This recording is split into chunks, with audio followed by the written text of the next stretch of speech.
जी बिस्मिल्लाहिर्रहमानिर्रहीम, अस्सलाम वालेकुम। हमारा जो थर्ड लेक्चर है वो कंप्यूटर नेटवर्किंग में हमारे पास एक और टॉपिक होता है जिसे हम कहते हैं टोपोलॉजी। प्रीवियस दो लेक्चर्स आपको ऊपर लिंक में नज़र आ रहे होंगे।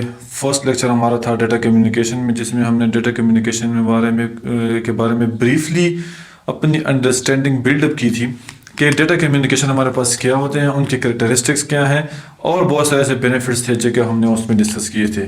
उसके बाद जो लेक्चर था वो हमारा था कंप्यूटर नेटवर्क के बारे में, कि हम कंप्यूटर नेटवर्क का कंसेप्ट जो है ना अपना क्लियर कर लें कि कंप्यूटर नेटवर्क हमारे पास बेसिकली है क्या, और उसके कैरेक्टरिस्टिक्स हो गई या और ऐसी क्राइटेरियाज हैं उसके अंदर नेटवर्किंग की जो कि बहुत ही ज़रूरी है कि उसको हम अंडरस्टैंड कर लें। ठीक है, ओके। थर्ड जो लेक्चर हमारा है वो टोपोलॉजीज के बारे में है कि कंप्यूटर नेटवर्किंग में हमारे पास एक टर्म होता है टोपोलॉजी। टोपोलॉजी का मतलब ये है कि आपने किस तरह अरेंजमेंट की है डिफरेंट डिवाइसेस की, कंप्यूटर नेटवर्किंग की जो डिवाइसेस हैं उसको आपने किस तरह अरेंज किया है, फिजिकली हो या लॉजिकली हो। हम फिजिकल टोपोलॉजी को भी बहुत ज़्यादा डिस्कस करते हैं, लेकिन एज ए नेटवर्क इंजीनियर आपको logical topology must and must आपको चाहिए कि आप उसको अंडरस्टैंड कर लें, क्योंकि केबल्स आम बंदे भी दो सिस्टम के बीच में कनेक्ट कर सकता है जो कि एक फिजिकल टोपोलॉजी में आ जाता है। लेकिन आपने as a network engineer logical topology को ज़रूर अंडरस्टैंड करना है, क्योंकि लॉजिकल टोपोलॉजी में हम देखते हैं कि हमने डेटा फ्लो को कंट्रोल किस तरह करना है। देखें, जिस तरह कि हमने पहले डिस्कस किया था कि अगर हमारे पास दो डिवाइसेस हैं और वो आपस में कनेक्टेड हैं, ठीक है, ये दो डिवाइसेस आपस में कनेक्टेड है, फॉर एग्जांपल ये एक बी डिवाइस है, ये एक ए है, ये आपस में इस तरह कनेक्टेड है, या एक थर्ड डिवाइस भी आ गई और वो भी आपस में इस तरह कनेक्टेड है। तो लॉजिकल टोपोलॉजी ये कहता है कि जो ए और बी आपस में कम्युनिकेट कर रहे हैं, आपने डेटा फ्लो को किस तरह कंट्रोल करना है कि यही लाइन होगी कि ए और बी आपस में कम्युनिकेट करेंगे। अनटिल एंड अनलेस अगर ये डिवाइस, ये जो कनेक्शन है, ये लिंक डैमेज हो जाता है और अनएबल हो जाता है कम्युनिकेशन के लिए, तो हमने प्रोटोकॉल को एस्टेब्लिश किया हुआ होता है कि ए फिर सी के जरिए बी के साथ कम्युनिकेट करेगा। इस डिवाइस को हम किस तरह बताएंगे और इस डिवाइस को किस तरह बताएंगे कि आप आपस में अगर आपने कम्युनिकेशन करना है, इस डिवाइस के अनएबल होने के बाद आपने ये रूट अप्लाई करना है, तो आपको ये लॉजिकल टोपोलॉजी ही बताएगा कि लॉजिकल टोपोलॉजी हमारे पास लॉजिकली आप सिग्नल्स को किस तरह डायरेक्ट कर रहे हैं ताकि वो आपके मुताबिक आपको पता होगा कि ये सिग्नल यहाँ से यहाँ तक जाएगा। फिर मैं बताता हूँ, मैंने अपने प्रीवियस लेक्चर में भी मैंने यही कहा था कि ट्रबल शूटिंग में आपको लॉजिकल टोपोलॉजी की अंडरस्टैंडिंग काफ़ी हद तक होनी चाहिए, क्योंकि अगर आपको डेटा फ्लो के कंट्रोल का पता नहीं है तो आप किस तरह ट्रबल शूटिंग को एक पॉइंट से लेते हुए जाएंगे एंड तक, ताकि आपको जो भी प्रॉब्लम है नेटवर्क में आपको वो आसानी से मिल जाए। ठीक है, नेक्स्ट बात आती है फिजिकल टोपोलॉजी की। फिजिकल टोपोलॉजी हमारे पास क्या है? Physical topology is the physically layout of computers या डिवाइसेस, जो भी हमारे पास नेटवर्क एनेबल्ड डिवाइसेस हैं। फिजिकली आपने दो सिस्टम को उठाया, दोनों सिस्टम को आपने डायरेक्टली कनेक्ट करना है या मल्टी पॉइंट के जरिए आपने कनेक्ट करना है। आप उसके लिए क्या करेंगे? जैसा कि हमने डेटा कम्युनिकेशन में कहा था कि 5 कंपोनेंट्स होने चाहिए। हमारे पास डिवाइसेस होने चाहिए जो कि आपस में सेंडर रिसीवर होगा, उसके बीच में लिंक होना चाहिए, कोई वायर्ड होनी चाहिए, वायरलेस मीडिया होना चाहिए। आप वो उठाएंगे, दोनों को कनेक्ट करेंगे। RJ45 कनेक्टर है, जो भी कनेक्टर है, BNC कनेक्टर है, या आपके पास फाइबर केबल का जो कनेक्टर है, वो आपस में आप कनेक्ट कर लें, आपका फिजिकल टोपोलॉजी परफेक्ट हो गया। ठीक है, इसको आप geometric representation of the link relationship भी कह सकते हैं। देखें, ये 3 डिवाइसेस आपके पास कनेक्टेड हैं। आपने तीनों डिवाइसेस को क्या लिया? आपने 3 डिवाइसेस लिए जो कि एक हार्डवेयर है, इसके ऊपर एक ऑपरेटिंग सिस्टम रन हो रहा होगा या कोई सॉफ्टवेयर iOS रन हो रहा होगा। उसके अंदर आपके पास NIC कार्ड्स हैं जो कि वो भी हार्डवेयर है, फिजिकल चीज़ है, ठीक है, जो कि सिस्टम के अंदर लगा है। ये केबल्स आपके पास ट्विस्टेड पेयर केबल्स हैं, कॉपर केबल है, कोएक्सियल है, या आपके पास कोई फाइबर ऑप्टिक का कोई कनेक्शन है। आपने 3 कनेक्शन लिए, आपस में कनेक्ट कर लिया, आपको जियोमेट्रिक रिलेशनशिप आ गया कि ये 2 डिवाइस आपस में कनेक्टेड हैं, ये 2 डिवाइस आपस में कनेक्टेड हैं और ये 2 डिवाइसेस आपस में कनेक्टेड हैं। ठीक है, फिर इस तरह हो गया कि ये 2 आपस में कनेक्टेड हैं, इस लिंक के जरिए भी और इस लिंक के जरिए भी। तो ये आपका फिजिकल टोपोलॉजी हो गया।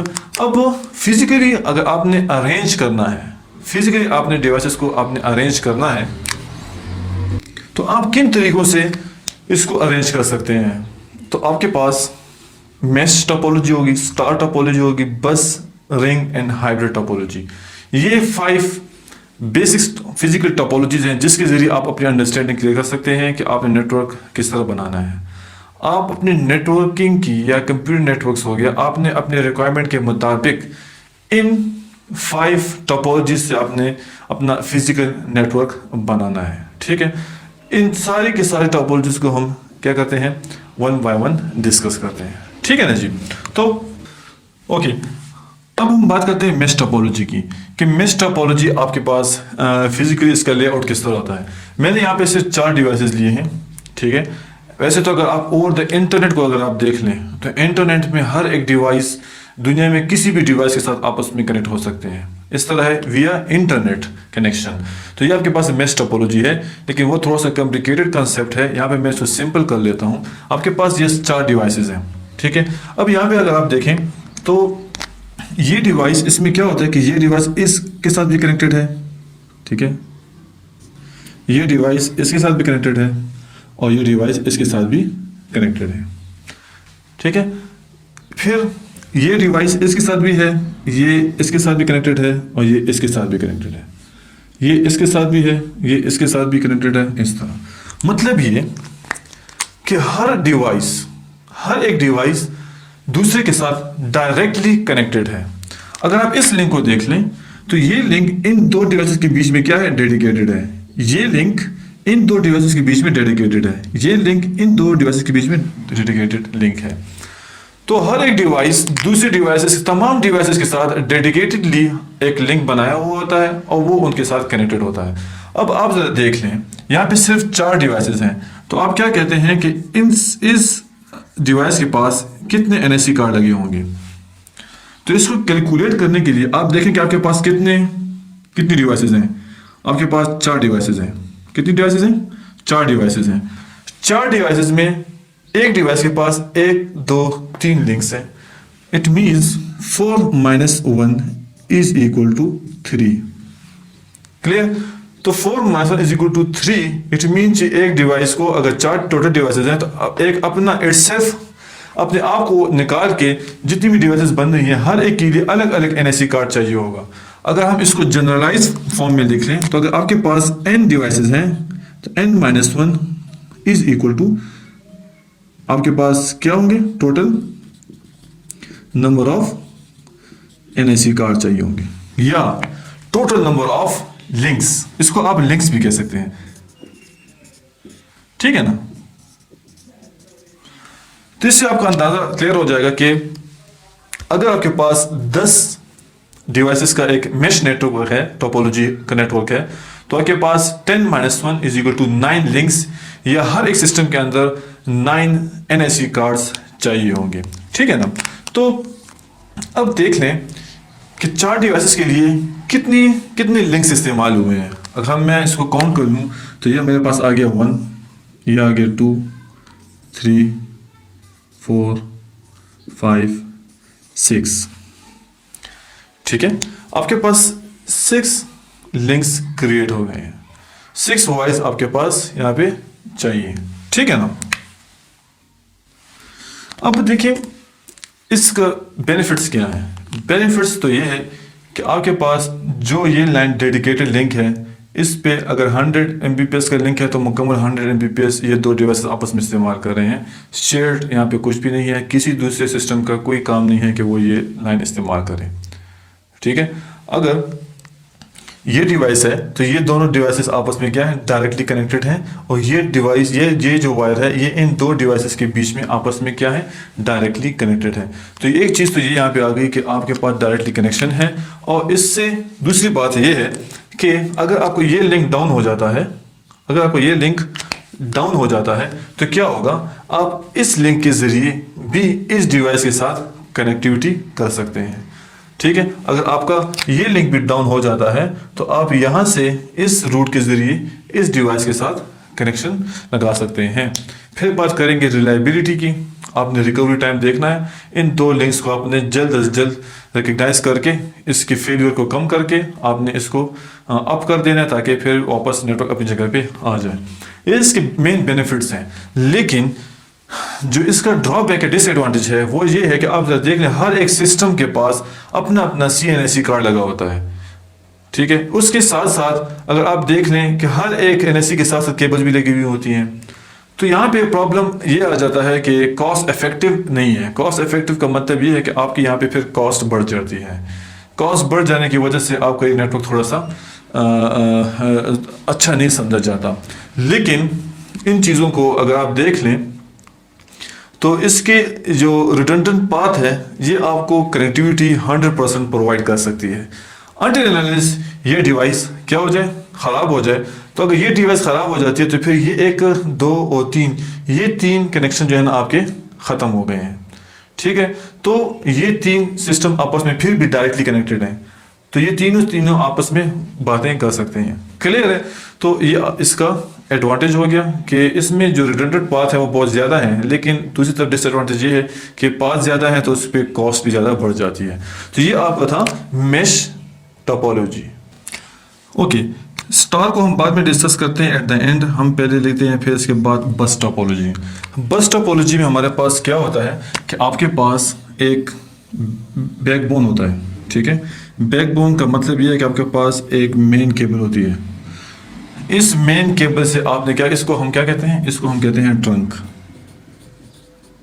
ठीक है, ट्रंक केबल हम इसको कहते हैं। इस केबल के एंड्स पे आपके पास एक इलेक्ट्रॉनिक डिवाइसेस लगी होती हैं जो कि देख रहे होते हैं कि आपके पास सिग्नल्स के एंड या केबल का एंड क्या है हमारे पास। ठीक है ना? तो फिर क्या होता है कि हमारे पास अगर मैंने एक डिवाइस को कनेक्शन देना है यहाँ पे, दूसरी डिवाइस हमारे पास यहाँ पे लगी हुई है, तीसरी डिवाइस हमारे पास फॉर एग्जांपल यहाँ लगा हुआ है। ठीक है, हमने इन तीनों को कनेक्शन देना है। अगर हम इन तीनों को कनेक्शन देना है तो हमने क्या करना है कि यहाँ से हमने एक ड्रॉप लाइन गिराना है। इसको NSE कार्ड यहाँ पे लगा होगा, नेटवर्क इंटरफेस कार्ड। इस वायर को इसके साथ अटैच करने के लिए हमने क्या करना है कि इसकी इंसुलेशन को थोड़ा सा ख़राब करना है, मतलब इसकी इंसुलेशन को हटाना है इस मेन ट्रंक की केबल को। ठीक है, और इसको इसके साथ कनेक्ट कर लेना है। यहाँ पे इसको हम टैप कहते हैं, ये एक ड्रॉप लाइन है। सिमिलरली इस डिवाइस से भी हमने एक ड्रॉप लाइन को करना है, गिराना है और इसके साथ कनेक्ट कर देना है। और सेम केस यहाँ पे ये भी है कि इसको इसके साथ हमने कनेक्ट कर लेना है। ठीक है, ये हमारे पास क्या है, बस टोपोलॉजी है। ये केबल के एंड है। अगर ये डिवाइस चाहता है कि मैं कम्युनिकेशन करना चाह रहा हूँ इसके साथ, तो ये इस तरह जाएगा सिग्नल, ये इस तरह जाएगा और इस तरह पहुंच जाएगा। लेकिन देखिए फॉर एग्जांपल अगर ये वायर यहाँ पे क्या हो जाता है, इसका ये डैमेज हो जाता है और ये काम छोड़ देता है, तो देखिए ये सिग्नल इस तरफ भी जाएगा और फिर इस तरफ आता जाएगा।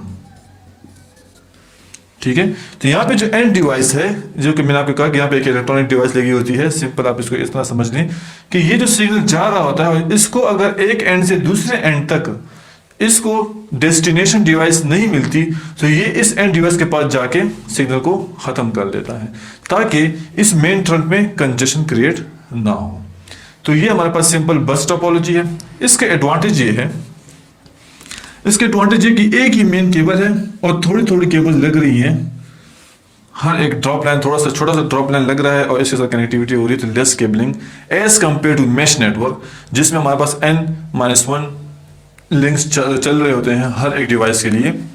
वहाँ उसको अगर हम देख लें और यहाँ पे अगर हम देख लें तो यहाँ पे हमारे पास लेस केबलिंग है। ठीक है, इसकी इंस्टॉलेशन भी सिंपल है। आप क्या कर लें कि मतलब इसको जो है यहाँ पे इसको ड्रॉप लाइन गिरा के यहाँ पे टैप लगा के कर लें। डिसएडवांटेज ये है कि ये केबल, अगर ये केबल ख़राब हो जाता है, अगर ये मेन ट्रंक केबल ख़राब हो जाता है, तो आपका पूरा का पूरा नेटवर्क क्या हो जाएगा, बैठ जाएगा, काम करना छोड़ देगा। लेकिन अगर हमारे पास ये डिवाइस है, अगर ये डिवाइस ख़राब है, ठीक है, तो ये दो डिवाइस आपस में कम्युनिकेशन कर सकते हैं। ठीक है, इसका डिसएडवांटेज, जो तीसरा डिसएडवांटेज ये है कि यहाँ पे जो प्रॉब्लम आ रही है वो इस इंसुलेशन की है। कि अगर आपने यहाँ पे इंसुलेशन को हटा दिया और इसको टैप कर दिया और इसमें थोड़ी सी भी लीकेज आ गई, लीकेज इन द सेंस कि आपका सिग्नल यहाँ पे ड्रॉप होना शुरू हो जाएगा, तो आपको ये जो कनेक्शन है ये आपका एफिशिएंट नहीं होगा। तो जब आपका ये कनेक्शन एफिशिएंट नहीं होगा तो आप नेटवर्क पे सही तरीके से कम्युनिकेट नहीं कर पाएंगे। ठीक है, तो ये कनेक्शन आपका जो है बेस्ट होना चाहिए। तो ये हमारा क्या है, ये हमारे पास बस टोपोलॉजी कहलाती है। ओके, अब बात करते हैं हम रिंग टोपोलॉजी की। रिंग टोपोलॉजी में जो नेटवर्क डिवाइसेस हैं वो आपस में in the form of ring connected होते हैं। किस तरह देखें, ये मेरे पास एक डिवाइस है, ये दूसरी डिवाइस होगी और ये मेरे पास तीसरी डिवाइस होगी। ये दोनों डिवाइस अगर आपस में रिंग के जरिए कनेक्टेड होना चाहते हैं तो यहाँ पे एक एनएससी कार्ड लगा होगा, वो इसके साथ कनेक्ट हो जाएगा। क्लियर? अगर ये डिवाइस इसके साथ कनेक्ट होना चाहता है तो यहाँ पे इसके पास एक और एनएससी कार्ड हम लगाएंगे और इसको इसके इस एनएससी कार्ड के साथ कनेक्ट कर लेंगे।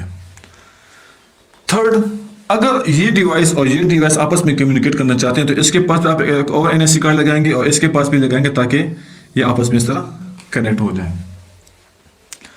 ठीक है, दूसरी बात ये है कि अगर ये डिवाइस इसके साथ कम्युनिकेशन करना चाह रही है तो यहां पे डिसाइड होगा कि रिंग में आपके पास सिग्नल क्लॉकवाइज जा रहे हैं या एंटी क्लॉकवाइज कम्युनिकेशन हो रही है। अगर मैं कहता हूं कि आपके पास क्लॉकवाइज कम्युनिकेशन हो रही है तो अगर ये डिवाइस कम्युनिकेशन करना चाहता है इस डिवाइस के साथ तो in the form of signal इस तरह जाएगा।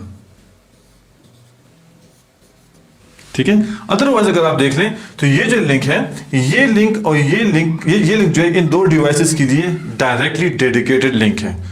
ठीक है, इसके साथ कोई और डिवाइस कनेक्टेड नहीं है, सिर्फ ये दो डिवाइसेस आपस में क्या है, कनेक्टेड है। अगर एंटी क्लॉकवाइज है तो ये सिग्नल उल्टा जाएगा। ठीक है, इसमें एक और भी होता है कि हम इसमें जो है अगर ये डिवाइस कनेक्शन चाह रहा है कि कम्युनिकेशन करना चाह रहा है इस लिंक के साथ, ठीक है, तो क्या होगा कि यहाँ पे ये टोकन लेगा कि मेरे पास टोकन है तो मैं कम्युनिकेशन करूंगा। जैसे ही ये अपना कम्युनिकेशन कर लेगा तो ये टोकन छोड़ देगा, वो टोकन कोई और कम्युनिकेशन अगर करना चाहता है तो वो कर लेगा। फिर यहाँ पे ये देख लें कि यहाँ पे हर एक डिवाइस एज ए रिपीटर काम भी कर रहा होता है। रिपीटर किस तरह, अगर इस यहां से यहां तक इस सिग्नल थोड़ा सा एटेन्यूएट हो जाता है, थोड़ा सा कमजोर हो जाता है, तो ये डिवाइस क्या करेगा, एज ए रिपीटर इसको दोबारा रीजनरेट कर लेगा, पावरफुल बना के इस सिस्टम की तरफ भेज देगा।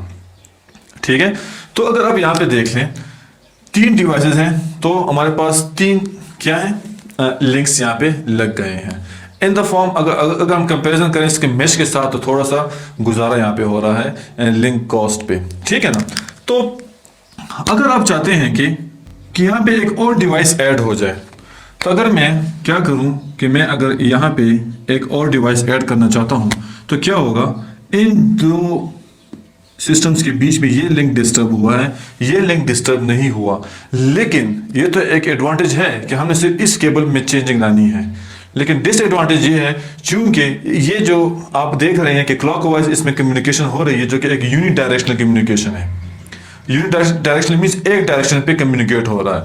अगर ये सिस्टम इसके साथ कम्युनिकेशन करना चाह रहा है और मैं यहाँ पे दूसरी डिवाइस लगाना चाह रहा हूँ तो मुझे फिर ये केबल क्या करनी होगी, छेड़नी होगी और यहाँ पे मैं फिर एक और डिवाइस प्लेस करके इसका एक एनएससी इसके साथ कनेक्ट कर लूंगा और इसका एक एनएससी इसके साथ कनेक्ट कर लूंगा।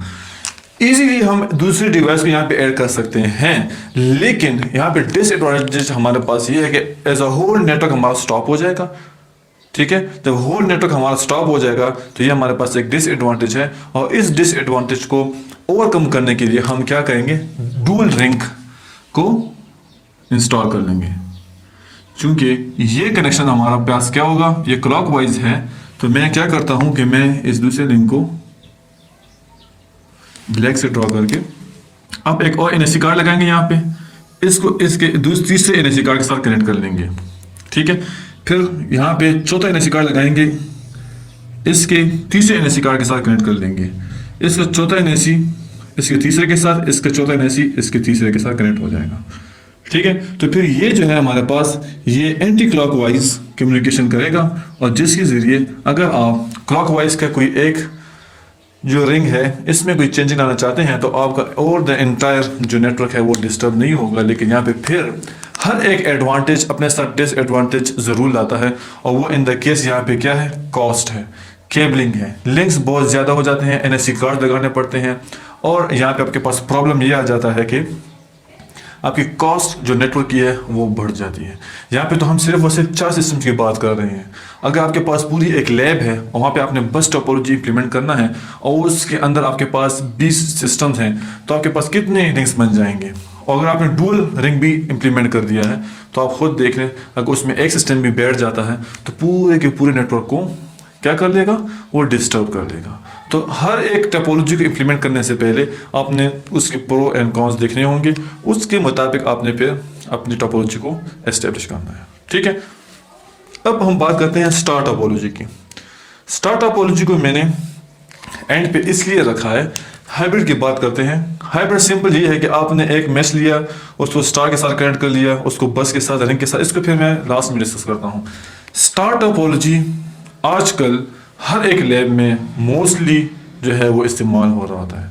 ऑफिसेज में, बिल्डिंग्स में आपके पास हाइब्रिड नेटवर्क भी आ जाता है, लेकिन हर एक फ्लोर पे आपको एक ऑफिस होगा, उसमें आपको स्टार टोपोलॉजी मस्ट मिलेगा। स्टार टोपोलॉजी क्या है, मैं आपको यहाँ पे ड्रॉ करके दिखाता हूँ। Star topology as a star, जिस तरह के बस में और रिंग में आपको नजर आ रहा था कि जिस तरह रिंग था वो in the circle form, clockwise, anti clockwise. बस में आपके पास एक मेन ट्रंक होती थी जिसे हम बैकबोन केबल कहते हैं, उसके साथ वो कनेक्टेड था। यहाँ पे आपके पास जब हम स्टार की बात करते हैं तो हमारे पास फॉर एग्जांपल ये एक सिस्टम है, ठीक है, यहाँ पे एक दूसरा सिस्टम हो गया, यहाँ पे तीसरा सिस्टम हो गया, यहाँ पे एक 4 नंबर पे और ये नंबर 5 नंबर पे।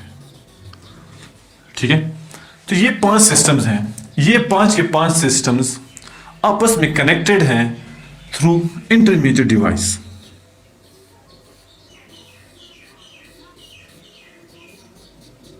ठीक है, अगर मैं इसको स्विच का नाम दे दूं तो कोई बुरा नहीं होगा। 5 के 5 सिस्टम्स आपस में कनेक्टेड हैं विद या थ्रू इंटरमीडिएट डिवाइस। यहाँ पे एक एनएससी लगा हुआ है, इसके साथ कनेक्टेड है। यहाँ पे एक एनएससी लगा हुआ है, इसके साथ कनेक्टेड है। यहाँ पे ये सिस्टम लगा हुआ है, ये इसके साथ इस कनेक्टेड है। हर एक सिस्टम अपनी एनएससी की मदद से इस मेन सिस्टम के साथ कनेक्टेड है। इट मीन्स कि ये जो मेन डिवाइस है, ये मेन डिवाइस क्या कर रहा है, तमाम के तमाम सिस्टम्स को फैसिलिटी प्रोवाइड कर रहा है कि सारे के सारे सिस्टम्स आपस में कनेक्ट हो जाएं। आप देख रहे होंगे कि आपके पास एक लैब है कंप्यूटर का। फॉर एग्जाम्पल अगर मैं इस रूम को वो कर लूँ, डिज़ाइन कर लूँ, तो ये आपके पास सिस्टम लगे हुए हैं। ठीक है, और आप देख रहे होंगे कि एक वॉल माउंट में एक कैबिनेट लगा हुआ होता है और उसके अंदर एक स्विच लगा होता है। हर एक सिस्टम से केबल लेके वहां पे कनेक्टेड होता है। ठीक है, इस तरह वायरिंग हुई होती है।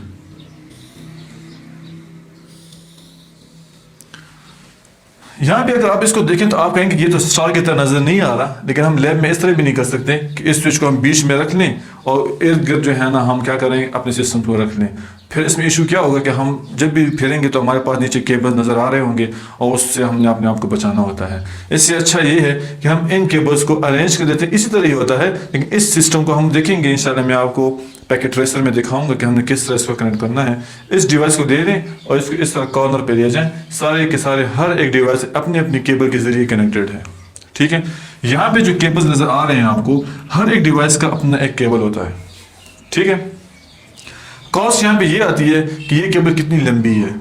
हर एक सिस्टम के लिए अपना एक केबल होता है, लेकिन अगर हम कॉस्ट के लिहाज से देख लें तो बस टोपोलॉजी हमारे पास जो बैकबोन केबल होती है उसमें हमारे पास जो डाउन लिंक होता है, जो ड्रॉप लाइन होती है, वो हमारे पास क्या होता है, थोड़ी सी छोटी सी वायर होती है। लेकिन जो बैकबोन है उस पर जो कॉस्ट आती है वो बहुत ज़्यादा होती है। ठीक है, यहाँ पे इशू जो मेन है वो ये है कि ये सिस्टम, अगर ये सिस्टम ख़राब हो जाता है, ये मेन स्विच है या राउटर है, हब है, रिपीटर जो भी है, अगर ये सिस्टम खराब हो गया तो पूरा का पूरा नेटवर्क क्या हो जाएगा, बैठ जाएगा। सारा का सारा नेटवर्क बैठ जाएगा, आप बिल्कुल कम्युनिकेशन नहीं कर पाएंगे। ठीक है, एडवांटेज इसमें अगर ये हम देख लें, अगर ये सिस्टम, चूंकि ये स्विच हमने देखना होता है कि ये पावरफुल हो, इसको रिडंडेंट पाथ्स हो। रिडंडेंट पाथ इलेक्ट्रिसिटी का मतलब ये है कि आपने इसको वाटर की लाइन भी देनी है, साथ में इसको अनइंटरप्टेड पावर सप्लाई भी देना होता है। यूपीएस कनेक्शन लगा दें, आपका ये सिस्टम अगर पावर की वजह से जो है डाउन हो रहा है तो वो इशू नहीं आएगा, तो आपका सिस्टम अप रहेगा, काम कर रहा होगा। एडवांटेज ये है कि अगर आपका ये सिस्टम खराब हो जाता है तो ये बाकी सिस्टम पे कोई इफेक्ट नहीं होगा, क्योंकि बाकी हर एक सिस्टम अपने अपने डेडिकेटेड लिंक के जरिए इस स्विच के साथ कनेक्टेड है। ठीक है, तो एक लिंक अगर डाउन होता है तो आपका ओवरऑल सिस्टम इफेक्ट नहीं होता। सो यहाँ पे अगर देख लें तो कॉस्ट अगर आती है तो हमारे पास केबल की कॉस्ट आ गई और इस डिवाइस की कॉस्ट आ गई। अदरवाइज इसकी रिलायबिलिटी अगर हम टोपोलॉजी से देख लें तो थोड़ी बेहतर आ रही है। ठीक है, दूसरी डिसएडवांटेज यहाँ पे ये है कि ये पांच डिवाइसेस इस डिवाइसेस पे क्या है, डिपेंडेंट है। क्लियर। एडवांटेज अगर हम बात कर लें फिर, तो यहाँ पे एक डिवाइस अगर हम और ऐड करना चाहते हैं तो सिंपल हम वो डिवाइस ले लेंगे, उसे केबल लेके इसके साथ कनेक्ट कर देंगे, बात खत्म। तो इजी टू इंस्टॉल है अगर कोई न्यू डिवाइस आती है, और इजी टू रिमूव भी है। अगर हम एक डिवाइस को रिमूव करना चाहते हैं तो उसे हम इस एक केबल को अनप्लग कर लेंगे, हमारा नेटवर्क ठीक ठाक रहेगा, कोई इशू क्रिएट नहीं करेगा। तो ये जो हमारा लेक्चर है ये हमारा टोपोलॉजी के बारे में था कि टोपोलॉजी किस तरह है। दो टाइप्स हैं लॉजिकल टोपोलॉजी, जिसमें हम प्रोटोकॉल्स को इम्प्लीमेंट करते हैं कि डेटा फ्लो को कंट्रोल किया जाए, और हम देखेंगे हमने डेटा फ्लो किस तरह करना है। फिजिकल टोपोलॉजी, लॉजिकल टोपोलॉजी में, फिजिकल टोपोलॉजी में हमारे पास ये स्टार मैश एनीथिंग जो बाकी हैं ये सारे के सारे आपके पास क्या होंगे, फिजिकल जियोमेट्रिक रिप्रेजेंटेशन है डिफरेंट डिवाइसेस की रिलेशनशिप्स की, कि वो आपस में किस तरह